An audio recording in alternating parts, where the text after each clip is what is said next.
Hello guys, welcome back to the restless world. और अगर तो आप इस चैनल पे नए हैं तो आपको नहीं पता होगा कि मैं आगे क्या बोलने वाला हूँ, इसीलिए मैं बोल देता हूँ। तो सबसे पहले तो मैं आपको एक वार्निंग देना चाहता हूँ कि इस चैनल पे आप कम ही हंस सकते हैं, क्योंकि अभी मुझे अच्छे से जोक नहीं मारने आते। नहीं, इसमें बुरा क्या है? अगर नहीं मारने आते तो नहीं मारने आते यार। चलिए छोड़िए, अगर फिर भी आप इस वीडियो को देख रहे हैं तो मैं आपको बता देता हूँ कि आज हम बात करने जा रहे हैं स्कूल के रूल्स की। जहाँ पर बेंच आप पर गिरता है या आप बेंच पर गिरते हैं तो सबसे पहले बेंच को पूछा जाता है कि उसे चोट लगी है या नहीं।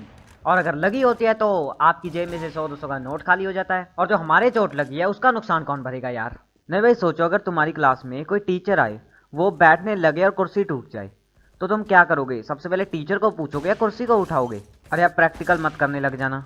नहीं भाई, ऑब्वियस ही बात है, तुम टीचर को ही पूछोगे ना। तो हमारी बारी में क्या हो जाता है? हमारी बारी में तो 100-200 का हमें ही फाइन लगा दिया जाता है, जैसे पता नहीं उसे कौन से फर्नीचर के आईसीयू में लेकर जाना है, जो फीस हम भर रहे हैं। लेकिन चलो वो भी ठीक है, पर फिर ये गालों पर एक्स्ट्रा चार्जेस क्यों दे रहे हो यार? थोड़ी सी तो छूट दो। और दोस्तों, स्कूल एक ऐसी संस्था है जहां पर एक एरिया ऑफ ट्रायंगल के फॉर्मूले के पीछे सारी क्लास खड़ी हो जाती है। और अगर आपको भी एरिया ऑफ ट्रायंगल का फॉर्मूला नहीं आता तो इस चैनल को सब्सक्राइब कीजिए, और अगर आता है तो भी कर लो ना यार, मैं कौन सा तुम्हें भुलाने वाला हूँ।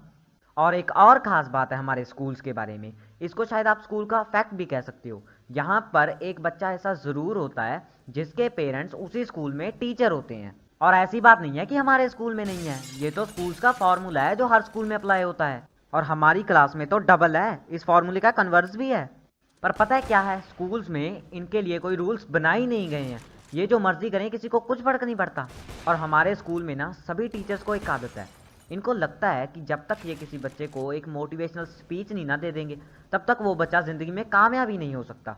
एक बार तो इन्होंने हमारी क्लास के एक बच्चे को इतनी मोटिवेशनल स्पीच दे दी कि उसने स्कूल आना ही छोड़ दिया। कहने लगा कि आपने ही तो कहा था कि आइंस्टाइन को स्कूल से निकाला गया था, वो भी तो घर बैठ के ही पढ़ा था, मैं भी घर बैठ के पढ़ूंगा। नहीं भाई, बंदे ने लॉजिक तो सही पकड़ा।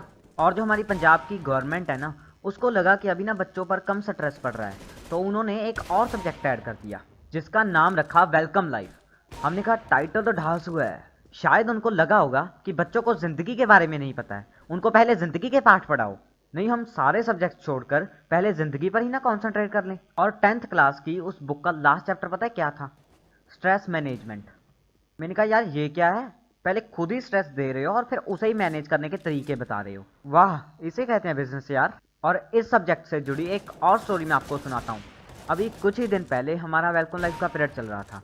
वहाँ पर मैम क्वेश्चन आंसर समझा रही थी, पर मुझे कुछ समझ नहीं लग रही थी। लेकिन फिर भी मैंने खड़े होकर मैम से कहा कि मैम ये क्वेश्चन दोबारा से समझाना, मुझे समझ नहीं लगा। और फिर मैम कह रही है तेरा पहली बार में ध्यान कहाँ था बे? मैंने कहा ये कैसा लॉजिक है? अरे अगर नहीं समझ लगा तो नहीं समझ लगा यार, इसके पीछे मेरी गाल पे टमाटर बनाने की क्या ज़रूरत थी? बंदा प्यार से भी तो बात कर सकता है। और हमारे स्कूल में ना एक प्रिंसिपल है, पता नहीं उसी ये आदत है, पता नहीं सभी प्रिंसिपल्स को ये आदत होती है। वो जब भी हमारी क्लास में आएगी ना, वो हमसे क्वेश्चन पूछने लग जाएगी, और उसके क्वेश्चन भी ऐसे होंगे कि जिसके बारे में अगर उसके सामने जाकर पूछो ना, तो एक बार तो भैंस की टांग वो भी कंफ्यूज हो जाए। ये आंसर को छोड़, तुझे ये बताया किसने? इतना तो मेरे माँ बाप को नहीं मेरे बारे में पता यार। और कई बार ना वो हमें घर से क्वेश्चन ढूंढने के लिए कह देती है। एक बार मैंने गूगल पर क्वेश्चन सर्च किया तो गूगल ने भी एरर दे दिया यार। सोच सकते हो कितना हैवी क्वेश्चन होगा। और फिर अगर हमारी बदकिस्मती से हम क्वेश्चन का आंसर नहीं दे पाएंगे तो कहेगी ये देखो तुम्हारे टीचर कितने होनहार हैं, तुम इनसे कुछ सीखते क्यों नहीं? अगर तुम्हें कोई चीज़ नहीं समझ लगती तो तुम इनसे 2 बार छोड़ो 100 बार पूछो। मैंने कहा हाँ मैम, थोड़ी देर पहले पूछा था। 100 बार तो क्या, तीसरी बार भी पूछने की जरूरत नहीं पड़ी, इन्होंने इतना अच्छा समझाया मुझे। फिर तुम पढ़ते क्यों नहीं? मैंने सोचा यार डिबेट में मज़ा नहीं आ रहा। फिर मैंने कहा मैम इनका समझाया तो समझ लग जाता है, लेकिन इनकी मोटिवेशन नहीं लगती। तो कहने लगी मैं दूं मोटिवेशन? मैंने कहा नहीं मैम, आपकी तो दिल पे लग जाती है। और ये जो टीचर होते हैं ना, ये प्रिंसिपल के सामने ऐसे एक्टिंग करते हैं कि जैसे ये तो उनकी बहुत रिस्पेक्ट करते हैं, कि इनके लिए तो वो भगवान है, लेकिन असल में तो हमें ही पता है ना कैसे हैं। अरे अब सब कुछ सुना बोल दूंगा यहाँ पर, मुझे कल स्कूल भी जाना है, ऐसा ना हो कि बाहर पहले ही मेरा पोस्टर लगा हो वांटेड का।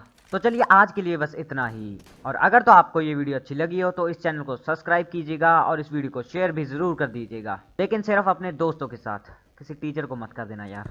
सो मिलते हैं अगली वीडियो में, तब तक के लिए बाय बाय।